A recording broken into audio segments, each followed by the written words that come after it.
Hey, what's going on, everyone? Welcome to the official first episode of Video Games R Us. My name is Leo. And my name is Aaron. And I'm Max.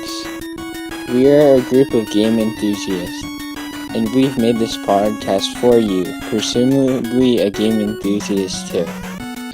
Tell us, Max, what will we be doing today? Today we have an incredible lineup of game reviews to share with you all.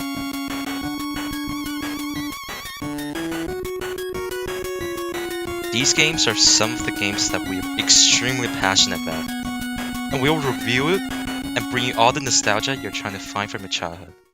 So, where should we begin? We begin with Minecraft. Minecraft is a game that's been around for more than 10 years. Every year, there's an update to the game. Some years, the update is small, other years, the updates are massive. The game has a vote each year, or each year, to vote on which thing they should add to the game. Yeah, it's also kind of crazy how the game hasn't died off, and it's still very, very popular. That's a great point. There are a lot of different redstone farms you can do. You can do mob farms, you can do food farms to trade with villagers, you can do villagers farms. There's lots of hidden lore in small pieces of the game. Players make connections and play on servers with each other, like roleplay servers or just servers with friends with different types of mods. There's so many different types of mods. This game, there's Crazy Craft, there's a Pokemon mod. There's lots of other mods you can do to make the game more challenging and interesting. Wait, have you guys seen the mod of which one? Advent of Ascension? It's like there's like 20 different dimensions or whatever. It has their own progression system, where you can level up your combat and just challenge more enemies. Aren't there some other Minecraft mods where there's also a different type of progression? Yeah, definitely. One of them is RL Craft. That one's pretty crazy also. Yeah. Would you guys consider Resource Pack as mods too? I'm curious. I guess possibly. I mean, I'm not sure. Yeah.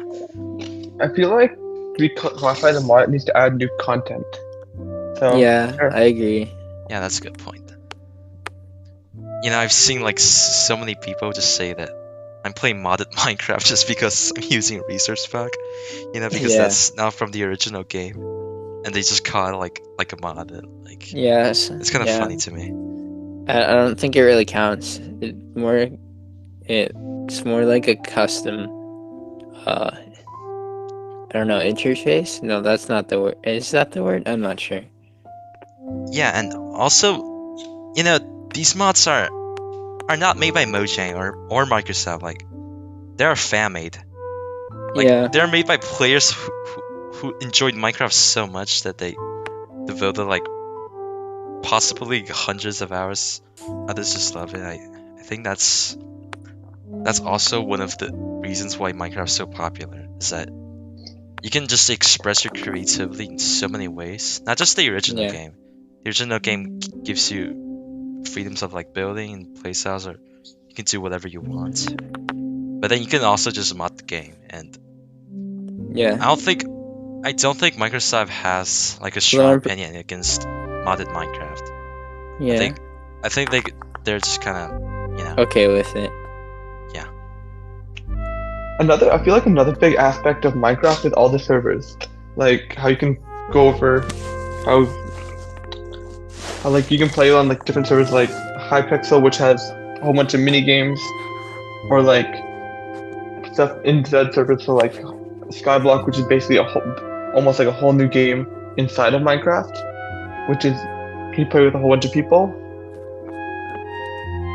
Oh yeah, speaking about servers, I think recently there has been a little bit of popularity decline in terms of multiplayer servers. Especially if you look at Hypixel and Mineplex. And it's not entirely their fault. I think Minecraft themselves have has to take responsibility for some of it, Because okay, let's take Hypixel for example, right? Till this day, Hypixel still runs on 1.8.9 because that is the latest version before the combat system got changed, right? Yeah. Because like before 1.9, you can just spam click everything. Yeah. And everything would just get knocked back constantly, you know? It's like this fast-paced PvP style that like we are used to. But then after 1.9, they changed the combat system to where you have like access kind of like attack speed, where if you don't wait until like let's say 1 second, yeah, if you don't wait until the like time is over, then you won't be able to do the full damage, you know? I think people are just divided on this topic. Yeah, a lot of people don't necessarily like it. Some people don't mind it, but most people that like most YouTubers that I used to watch, as soon as that came out, they said they hated it. And I don't really totally like it either. Like for me personally, I don't mind it, but I can see why other people hate it. I mean, it's probably pretty bad if you play PvP games. Well, I think one of the reasons why servers died off is that a lot of them revolve around PvP, right? That's true. It's been years since Minecraft ever got an update on PvP, and a lot of people don't want to roll the 1.9, so they're just kind of left there and burnt out and everything, right? Because not only will you not be able to update to the recent version if you don't want to change to PvP, you won't get any of the new features. So let's take Hypixel. You just have to take everything you had before 1.9 came out and just do everything on there without like all the new features and improvements and everything. You know, I think that's why a lot of servers have died off a little bit recently. Yeah. But I think a lot of like vanilla multiplayer servers, just like vanilla survival, have gained more popularity. Yeah. Another fun thing I find pretty cool about servers is how like every now and then, like say like your friend group goes through phases of like then like, hey, I want to make a Minecraft server, and then everyone's playing on a Minecraft server for a few weeks, and then it slowly dies off, and maybe a month or two later it comes back, and all the server stuff like restarts to make a new server. Oh yeah, so that's what happened to me and my friends. You know, like before we used to binge on Minecraft for like I don't know 5 hours a day. When 1.19 came out, because it has like new content added.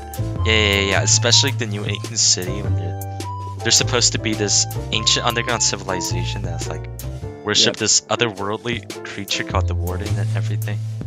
You know, and we were so hooked on that. And we played it for like 3 weeks or whatever. And we beat the Ender Dragon, we beat the Wither, and then people just stopped playing on it. And my friend just made like a new server, and everyone would just get back to it. The reason why Minecraft has lasted this long is its replayability, right? Because there are infinite possibilities of what you can do. Like, not every world is different from each other. The thing about Minecraft now is the combat has changed so much. Like at the start, like doing for like Hypixel, you just basically spam clicking. But now, like with shields and different metas, you kind of can have really, really long fights. If you have like a spare set, because like right now, if you have like a god apple or something, it's basically whoever's armor lasts the longest. So yeah, very slow fights. I've seen this clip where like George Not Found and Sabat are just fighting, and they were both like netherite armor, and they fought for like 2 minutes, and George's helmet broke and just freaking died instantly. Like that's hilarious. It's so funny.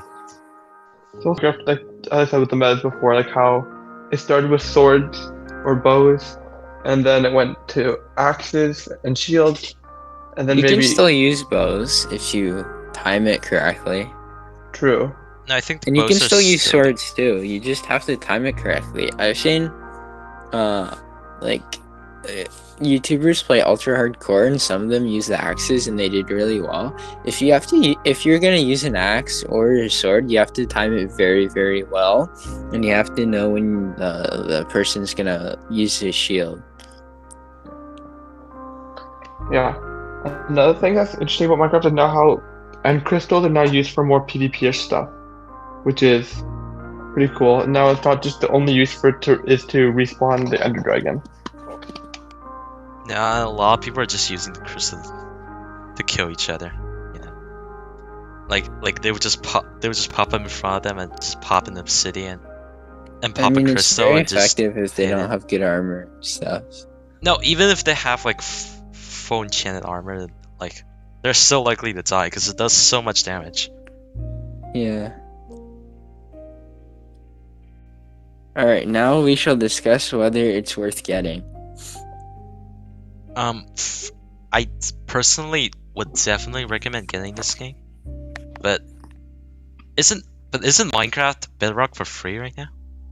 Bedrock for free? I think so. Yeah, isn't Bedrock free? Or no, oh, never mind. Bedrock is free if you have Java, but still, Yeah, nonetheless, I think it's worth getting, even if you're just playing a while, because you can potentially have so much fun in it. There's like so many things you can do in there. Also, the $30 price point is pretty good. Yeah. Most games right now are way more than that. And with all the stuff, I definitely think it's worth getting right now. I think it's worth getting because there's a lot of stuff you can do it in the game. Alright, cool. It's a versatile game.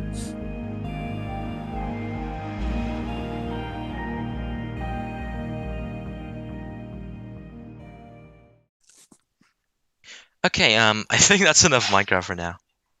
Did you think? Alright, Yeah. we're gonna move on to Overwatch, which is a game that I picked up for about 2 years now at this point. And Overwatch is a big game, and there's quite a long story to it, especially recently with like basically the quote-unquote cancellation of it, you know? I'm just gonna start at the beginning. So what happened was that basically the game Overwatch was super popular around 2018 and 2017, you know? But then all of a sudden it stopped getting updates when the game was basically at its prime, you know? I think it won the Game of the Year award in 2018 or something. And it stopped getting updates for basically 3 years, and a lot of the players are just kind of left in confusion because Activision Blizzard was basically silent about it.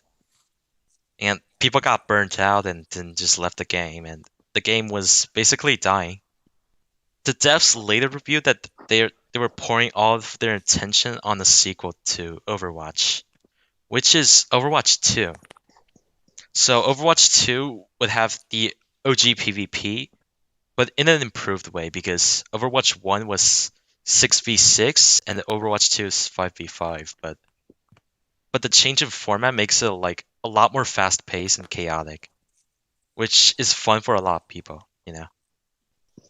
Leo, do you prefer the way it was now, or do you prefer how it used to be when it was more slower? Oh yeah, definitely now, because in Overwatch 1, where you had 2 tanks, the fights would sometimes last for like 3 minutes, you know, because players are just gonna like stack on shields and barriers, and you can just barely kill anyone. And even if you kill someone, you can easily get died because there are 6 people. And now in Overwatch 2, there's only 1 tank left, and which means that it's a lot more fast-paced and it's a lot more easier to get picks. And picks are a lot more impactful now. So that's what I think. And I think a lot of players will agree with me as well. Okay, but anyways, this Overwatch 2 was supposed to include like the 5v5 PvP format, and it will also include like this huge PvE campaign expansion where players would just go on story missions and complete like quests, kind of like, you know, an RPG game like World of Warcraft. And it's supposed to be like super replayable, where every single character, it has like 30 characters in total in the game, where every character has like 50 talents that you can unlock. And many people were really excited about Overwatch 2. And a lot of people would even regard it as potentially be one of the greatest shooting games of all time. And you probably think this all sounds great, but it kind of led to a disaster with the recent news. So, Overwatch 2 was released last year, and they said they would release the PvP first, and the PvE will come in later updates. Which I think the launch of Overwatch 2 was fine. I mean, there are like a lot of problems, like it being like a free-to-play monetization model where you have like battle passes and you have to pay for everything, you know? I think that's a little bit lame, but I think the launch of Overwatch 2 was pretty successful overall. And it was released last year around October, right? And it's been over 6 months until now. And every update, the devs would just keep pushing back the release of PvP. Just because they said they wanted to work on it a little bit more, you know? And people were just kind of sucking the copium like really hard. Like a lot of the players are still like thinking that PvE would come eventually. But then like that's kind of what happened with Cyberpunk, when they just kept on pushing the release date back and back and back. And then we'd be starting more and more memes about it, how it was never going to come out. And then it finally did, and it was a big letdown.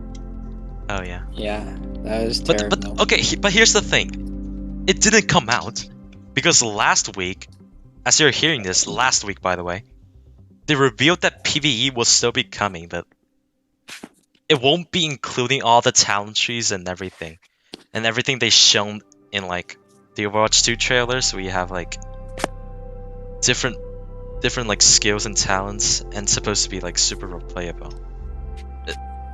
They're only gonna now release like one PvE campaign that's like, I don't know, maybe 20 minutes long, like per 2 months, because that's the length of an Overwatch season. And like the fans got super pissed off. And if you just look up Overwatch 2 right now on YouTube, you'll probably see in the recommended there's just why Overwatch 2 is like a huge failure, why it's a disappointment to gaming and everything. Because you know the PvE was basically the only reason that they called it Overwatch 2. And if you remove what defined the sequel to Overwatch, then why would you call it Overwatch 2? People right now are just ranting about Blizzard and criticizing the devs in general. I still find it really weird how they are releasing the PvE thing per, like 20 minutes of gameplay per season. I feel like it'd be way better just to release the whole thing at once, and then say if you want to go through the game PvE slowly, you can take your time. But if you want to go like speed run it, you could get through it fast and get the whole thing over with, and not just to play the 20 minutes like, oh, I'm done for the next season. Or yeah, that's basically what they're saying right now. That's what PvE is gonna be, and a lot of players are just people are just freaking mad, man.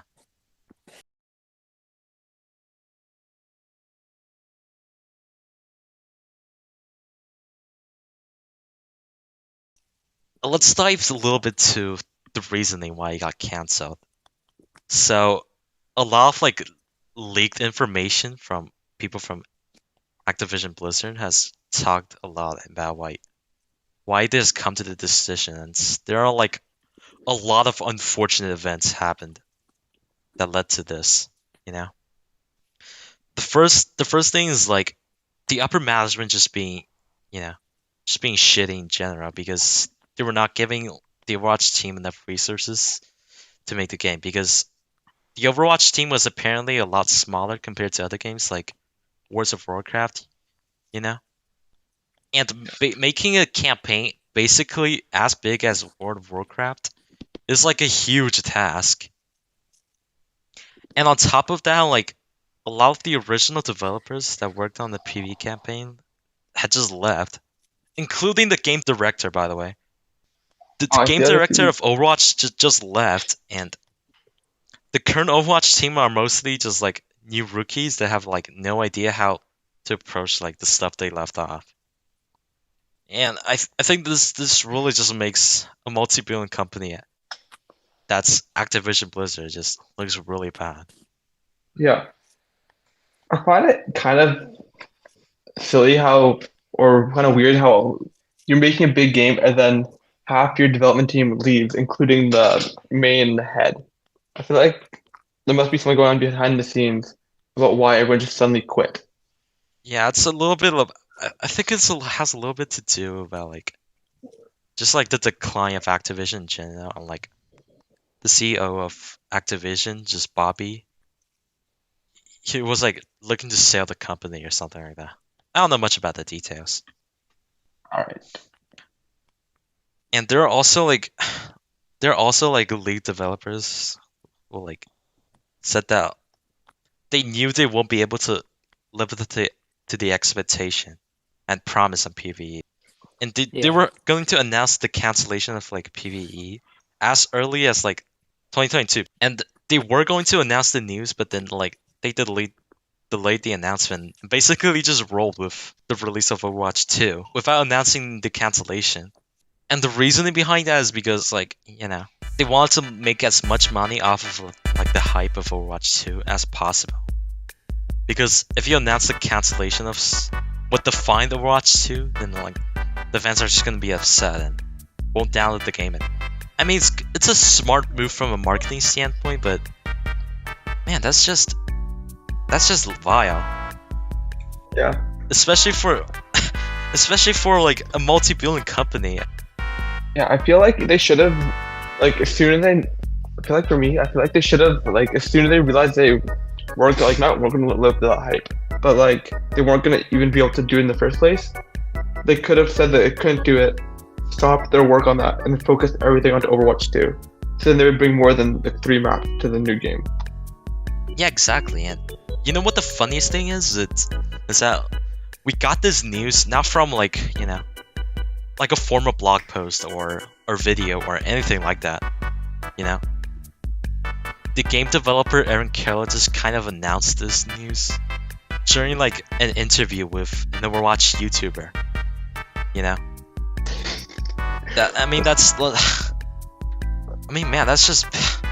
That's just terrible management, bro. I feel like the clip of him saying they couldn't do the PvE went absolutely viral. Yeah, it did. It has like 10,000 upvotes on Reddit or something like that. You can go check it out. Insane.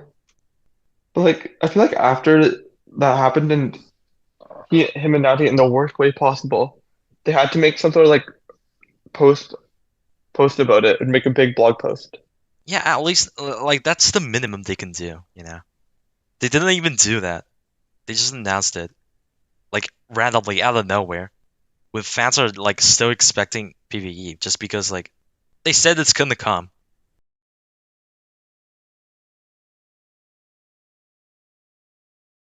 I think we should think. Do you think Overwatch is worth playing right now? Oh yeah.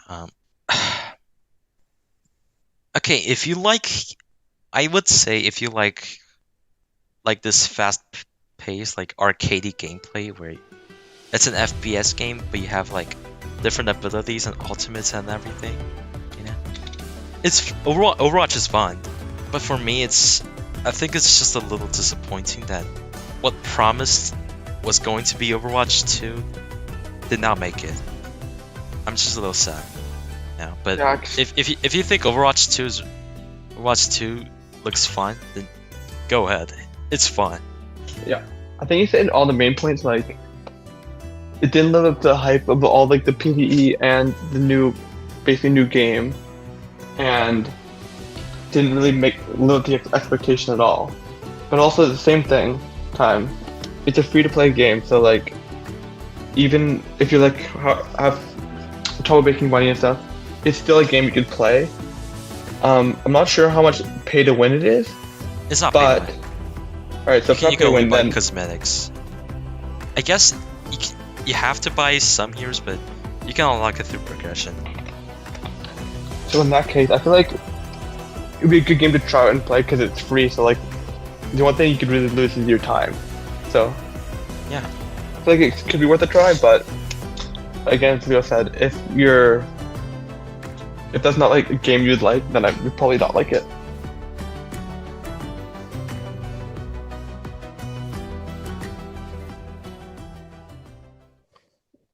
Alright, so our next game is going to be Among Us.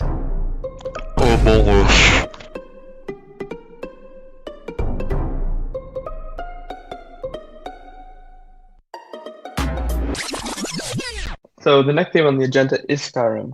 So Skyrim is a very old game. It was also, like Minecraft, made in 2011, and it's basically an RPG game, which is an open world game or role-playing game, and it's very, very good. And Now probably one of now the freaking Roblox kids are gonna call it like a rip-off of or whatever, you know?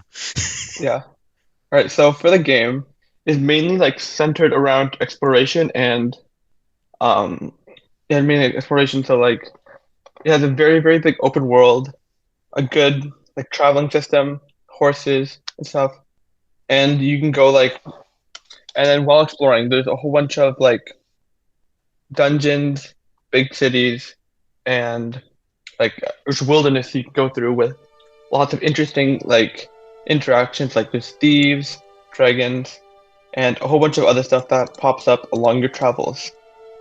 So I said a little bit of the intro. Skyrim is like a role-playing game, which was like so.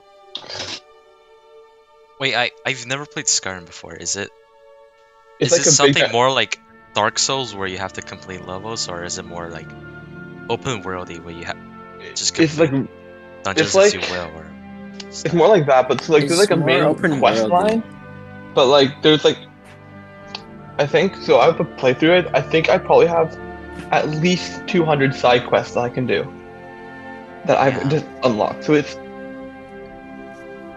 the estimated time of completion, like something like for 100%ing it, like some stupid like 500 hours or something like that. that's That's a lot. that's a big game. Yeah. It's also like I think it's like I'm not sure how big. It's probably like it's not like the biggest in size wise, which is cool. So Skyrim's a role-playing game, so like at the start it's like, which means like you can like do quests and do a bunch of stuff. So at the start of Skyrim, like they have a very like in-depth character creation screen. So you can choose that. So you can choose like your race, like dark elf, and there's a whole bunch of other ones. Oh wait, so it's like Um, World of Warcraft where you can like choose Yeah, your kinda own like like that. faction. Okay. Not really faction. You can do that later, but like you can like start a race. Like each like race has like different abilities. Like say, Dark Elf has like more magic resistance, and magic resistance, and other ones have like better sneak. So like More stealth. yeah. So for Skyrim, it's like very very like well defined quests. So like the main like quest is like you're a dragonborn, which I don't know if they came with that name, and they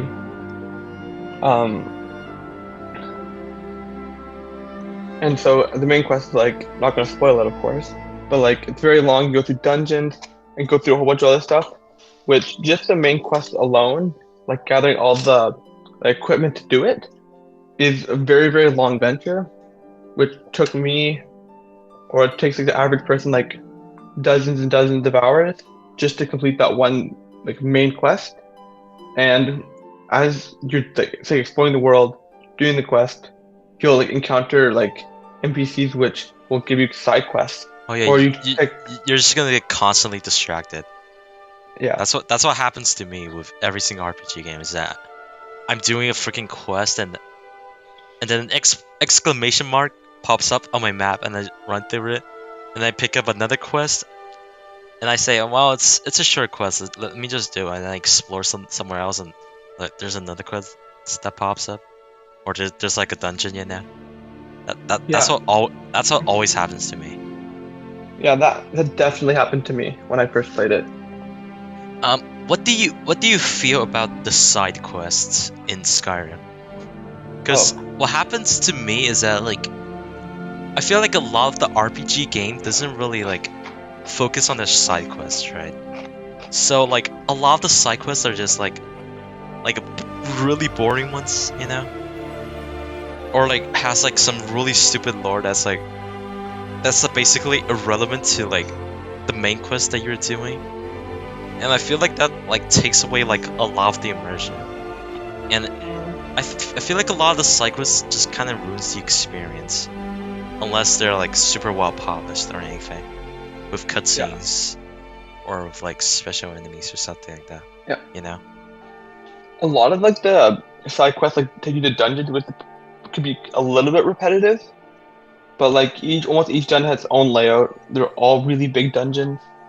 And the main thing that's good with side quests is you can level up. So like if you're staying at you can't Skyrim's basically you cannot just do the main quest line. You have to do the side quests, or else in the later levels, you're basically gonna get killed every single time. No chance of actually accomplishing anything. Unless you just wait, so are you saying that like you actually get like a lot of equipment from side quests or something? Yeah. Okay, Like, that's cool. most of the main equipment you get is either through like leveling up your like say smithing, which is like crafting, so basically with crafting and stuff like that. Or you just pick it up while doing side quests as like rewards, which is pretty cool. That you can't just follow the one main quest line, and you have to go all the different branches of stuff to do. Yeah, that's cool. Another thing about the I feel like a lot of like games just like kind of abandon their side quests, you know, like they don't really give you like much rewards at all. And players just like complete it just for the sake of completing it, you know. I think that's a better direction to go for in a side quests. Yeah, another thing about Skyrim is there isn't like one main quest, like you do this one quest and you're done the game. There's like a whole bunch of like main quests, like there's a whole different one for like to become like the head mage and get like a big castle. There's a whole different quest for that. And there's a whole bunch of add-on DLCs which are again have another big main quest with other side quests. So back to what I was continuing on before. So in the game, you're the Dragonborn, which is basically someone with powers. So in Skyrim, you will sometimes encounter these walls, which give you shoats, which allow like special things like immunity to like damage, or that launch people around. And so when you go these walls, they'll play audio, and you'll get the shout. But to activate it, you need to activate it with dragon souls, which is basically once you kill a dragon, you gain its soul, and you use that to learn to shout. That also is how you can level it up. So this entire game is just promoting killing dragons or something? Is that kind of? Okay. But it's like in any other game with like if you kill a certain amount of enemies, you get a reward. This is basically you kill dragons and you get a reward. Or to level up your weapon. Or show. Why do they treat dragons so badly? Like they're always the bad guys. True. It's kind of funny because there's a show called Dragon Ride where you can basically take control of a dragon. You know, animal cruelty to dragons. But anyways, you can ride the dragon around and it will become like a friendly dragon for a while, which is very cool. So with the character progression, It's like as you complete like main quests, side quests, you'll like level up, which you can put towards skills, and you could also and when you level up, you can so we get a level up screen.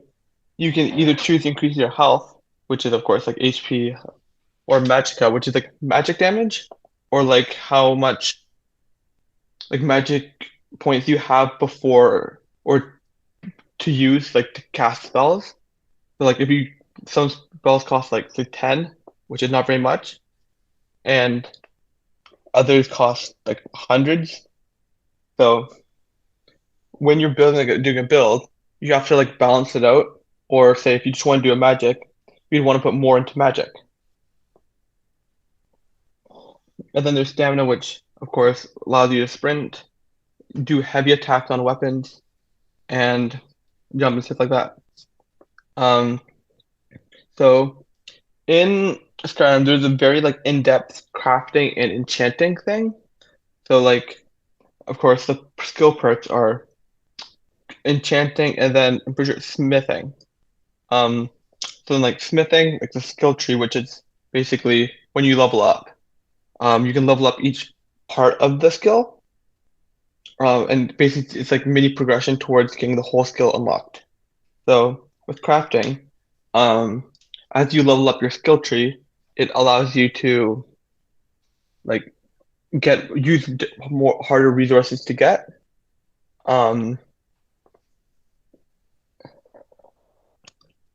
And you harder resources to get and to get better equipment. And you can also upgrade your equipment like that. And then with enchanting, it's like of course you enchant your weapons and that. And with another thing called alchemy, which is basically making potions, if you do like specific things, you can put absolutely insane enchants on weapons. So like you can start just one-shotting everything and basically making the game really easy. All right, so Skyrim also has a very like big modding community, which of course modding, as we talked about earlier, is like changing the game in different ways.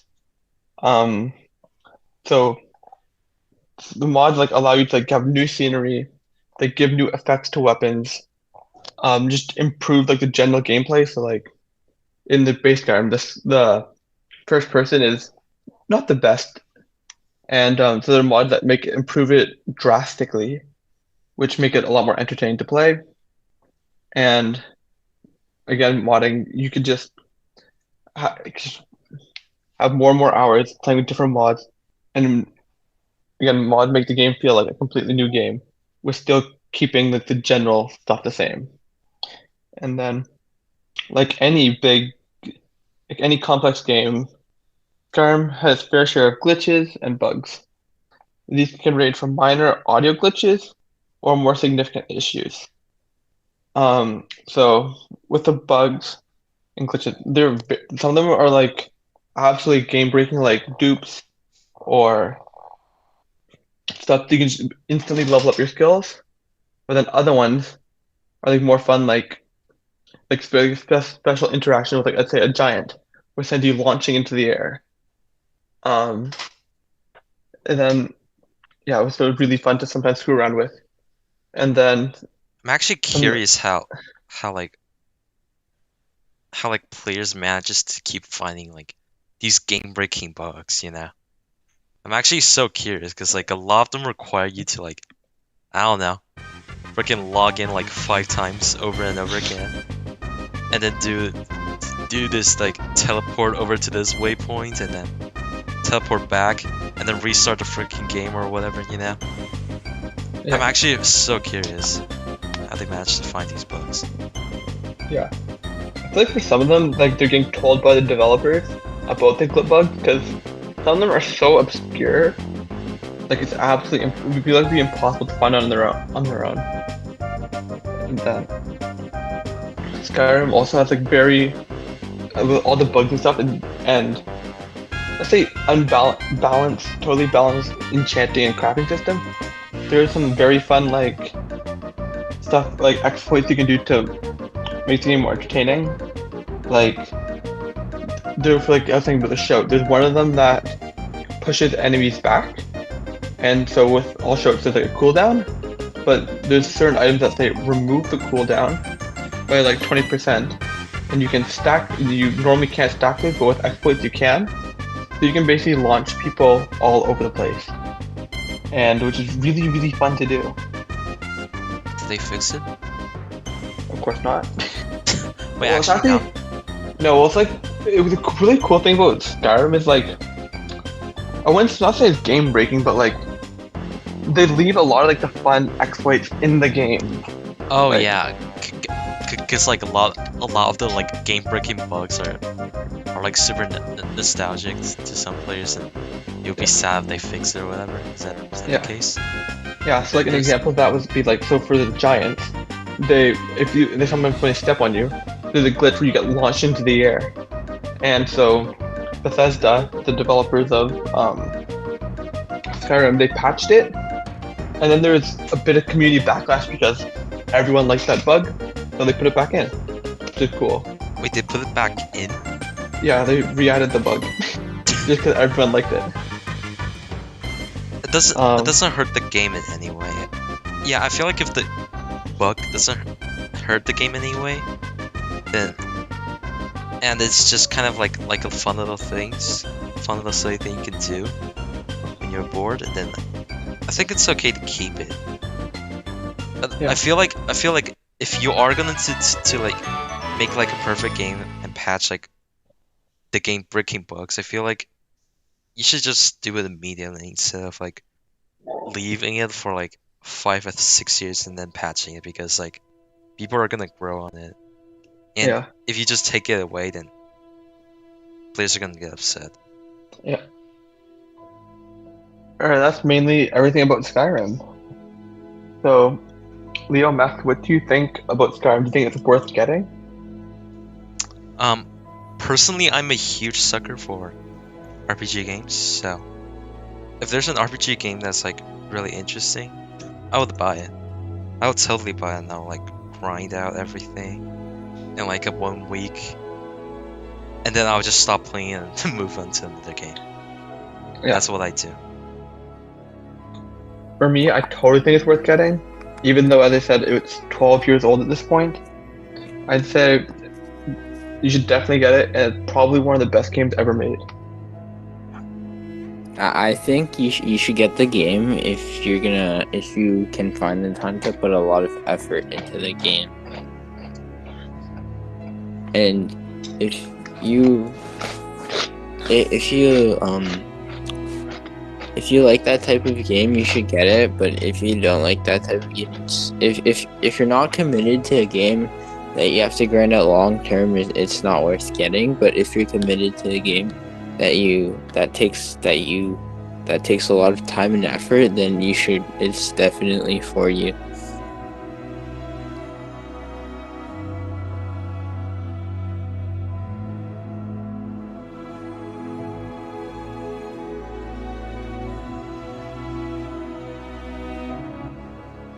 Alright, that's enough Skyrim for today. I think that's everything we have for this episode. We really hope you enjoyed it, and we hope you tune to our next episode of Video Games Are Us, which we are going to talk about The rise of mobile video games. Yay, so exciting. Same. That's a Driver.io lie. is top tier. That's a lie. And slam every single mobile game in the face. True.